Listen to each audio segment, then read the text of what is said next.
Shun of Yu was named Chonghua. Chonghua's father was Gusu.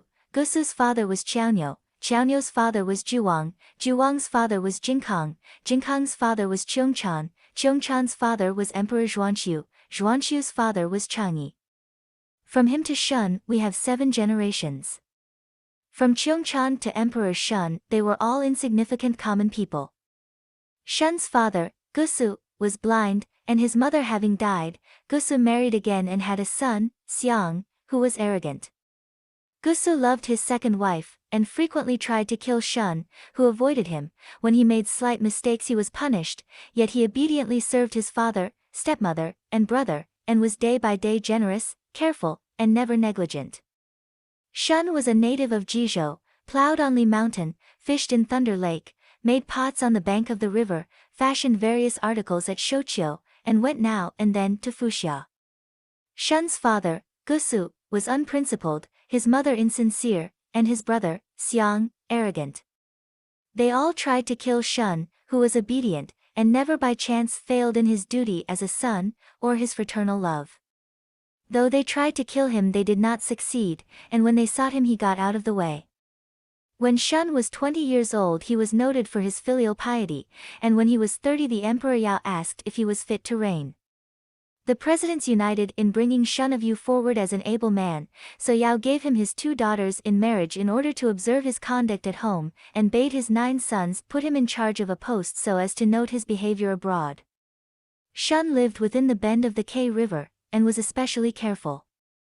Yao's 2 daughters did not dare, on account of their rank, to be proud, but waited on Shun's relations, and were constant in their wifely duties, while Yao's 9 sons became more and more generous. When Shun plowed on Li Mountain, the inhabitants yielded the boundaries. When he fished in Thunder Lake, the men on the lake yielded to him the best place, and when he made pots on the bank of the river, his vessels had no holes or flaws in them.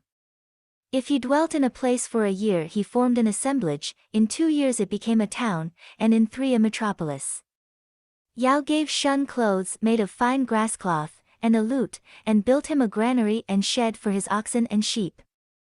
Gusu again tried to kill Shun by making him go up and plaster the roof of the granary, while he set fire to it from below, but Shun, protecting himself from the fire with a couple of bamboo hats, came down and escaped with his life. Gusu after this told Shun to dig a well, which he did, making a secret tunnel at the side to get out at. When Shun had gone right in, Gusu and Xiang filled up the well with earth, but Shun came out by the secret passage. Gusu and Xiang rejoiced, thinking that Shun was dead, and Xiang said, "The plot was mine, but I will go shares with my father and mother. I will take Shun's wives, Yao's 2 daughters, and the lute as my share, while the oxen, sheep, granary and shed shall belong to my parents."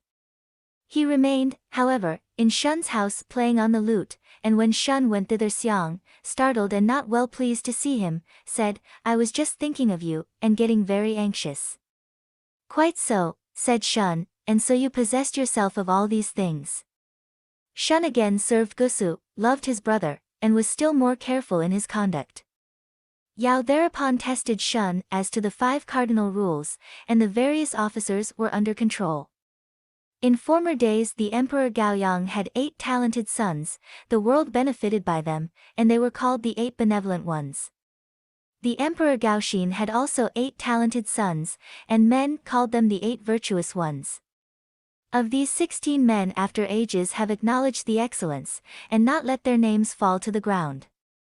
In the time of Yao he was not able to raise them to office, but Shun raised the 8 benevolent ones to office, and made them superintend the land department and direct all matters, arranging them according to their seasons. He also raised the right virtuous ones to office, employing them to spread throughout the country a knowledge of the duties pertaining to the 5 social relationships, for fathers became just, mothers loving, elder brothers sociable, younger ones respectful, and children dutiful. Within the empire there was peace, and beyond it submission. In ancient days the Emperor Hong had a son devoid of ability, who shut himself off from duty, and was a villain in secret, delighting in the practice of the worst vices, and all men called him Hundun.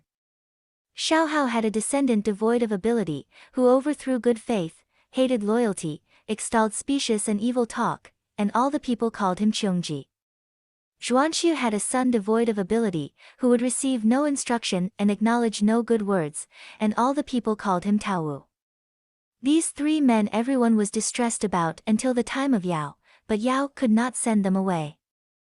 Jin Yun had a son devoid of ability, who was greedy in eating and drinking, and pursued wealth blindly.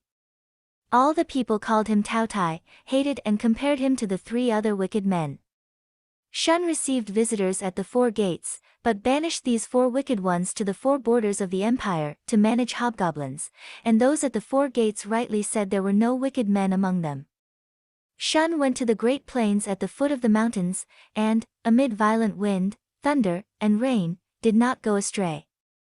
Yao then knew that Shun was fit to accept the empire, and being old, caused Shun to be associated with him in the government, and when he went on a tour of inspection Shun was promoted and employed in the administration of affairs for 20 years, and Yao having directed that he should be associated in the government, he was so associated for 8 years. Yao died, and when the 3 years' mourning was over, Shun yielded to Danzhu, but the people of the empire turned to Shun. Now Yu, Gao Yao, Xia, Huji, Boi, Kuei, Long, Chui Yi, and Pengzu were all from the time of Yao promoted to office, but had not separate appointments. Shun having then proceeded to the temple of the accomplished ancestor, deliberated with the president of the 4 mountains, threw open the 4 gates, and was in direct communication with officers in all 4 quarters of the empire, who were eyes and ears to him.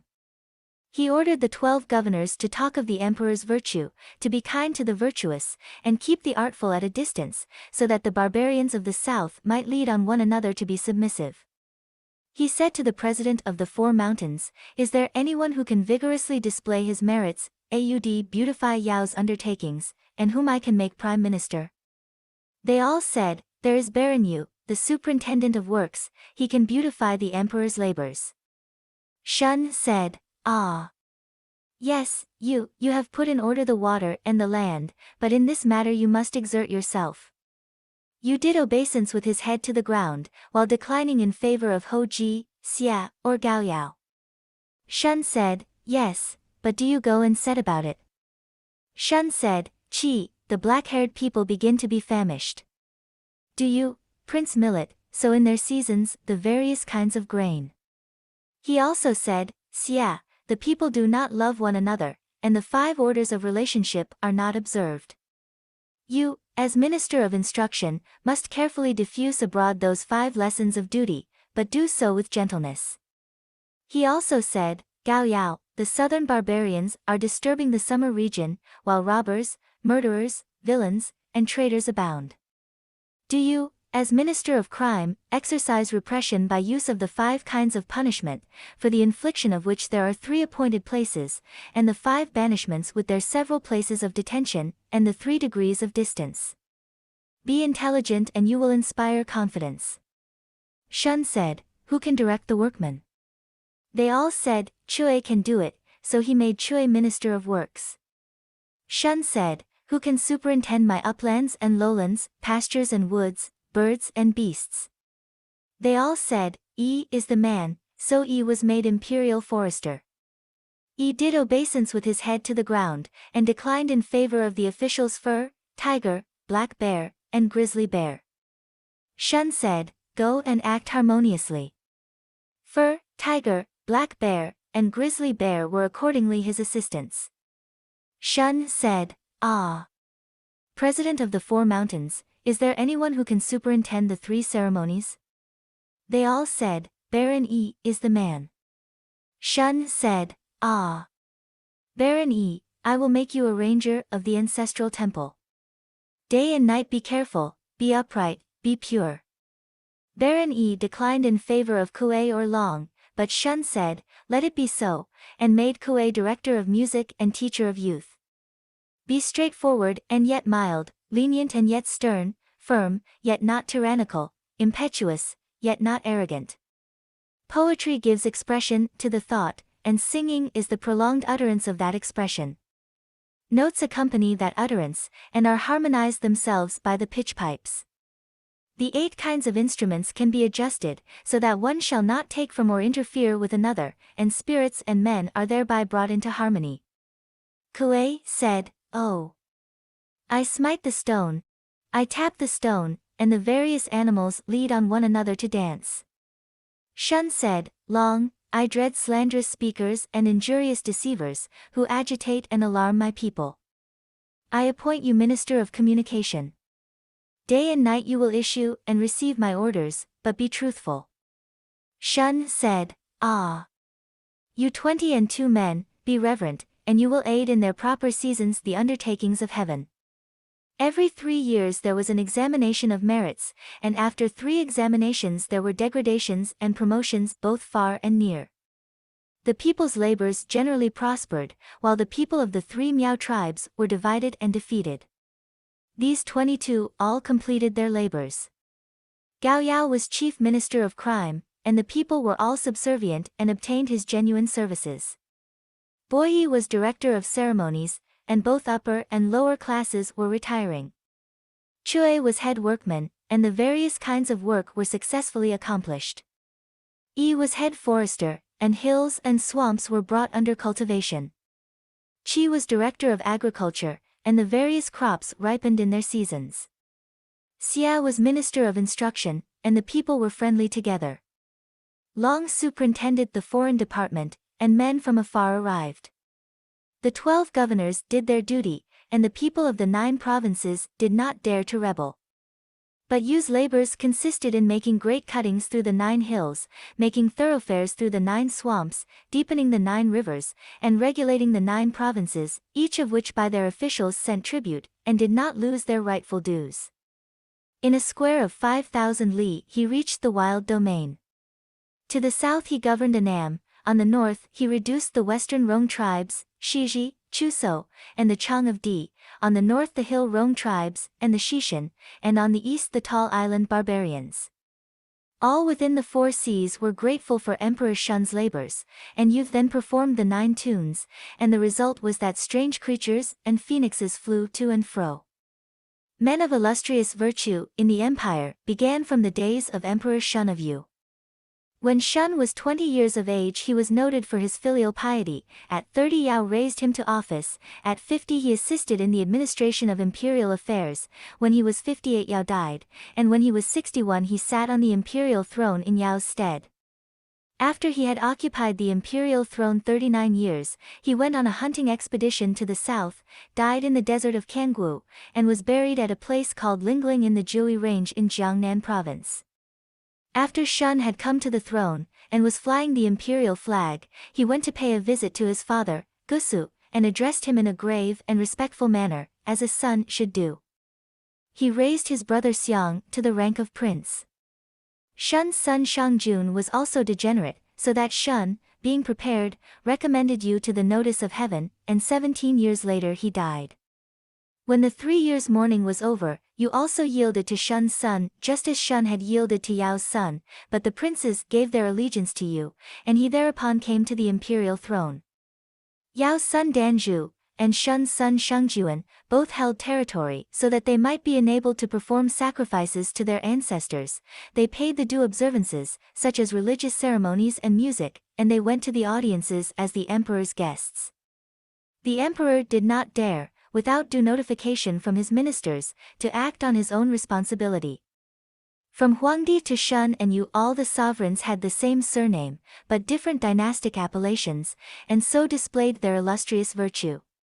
So Huangdi was called Youxiong, Emperor Zhuanxiu was Gaoyang, Emperor Ku was Gaoxin, Emperor Yao, Taotang, Emperor Shun was Youyu, and Emperor Yu was Xiahou, and he had also the name Si. Xia had the family name of Shang with the personal name Zi, and Qi had the family name Zhou with the personal name Ji. The historian remarks on this as follows: most scholars say that the 5 emperors are deserving of honor, but the Book of History only refers to Yao, and those who come after him, while the Book of the 100 Families speaks of the Yellow Emperor. The style of the latter work is not, however, very refined, and the officials and gentry hardly ever refer to it. Confucius handed down these works, viz. Ziyu's questions, the virtues of the 5 emperors, and the genealogies and names of the emperors, but the literati doubt that they have been so handed down. I have traveled westward as far as Hollow Cave Hill, northward beyond Zhuolu, eastward I have crossed the sea, while southward I have floated on rafts along the Yangtze and Huai rivers, and all the elders whom I met again and again talked of the places where the Yellow Emperor, Yao, and Shun dwelt, and how very different their customs and teachings were. In short, those who are attached to the ancient literature must be familiar with their sayings. I have looked at the Spring and Autumn, Classic, and the narratives of the states, which make the virtues of the 5 emperors, and the genealogies and names of the emperors very clear. I have inspected these works, but not thoroughly examined them, and the portions I have quoted are none of them unimportant. There are defects in the book, and occasionally the views of others may be noted. Scholars should not think too deeply over the book, but take the general drift of it, when it can hardly be called superficial. There are a few investigations into doctrine, which I have discussed in the concrete, and then selected some of the more elegant sentences for quotation. Thus I have compiled the first chapter of the original records.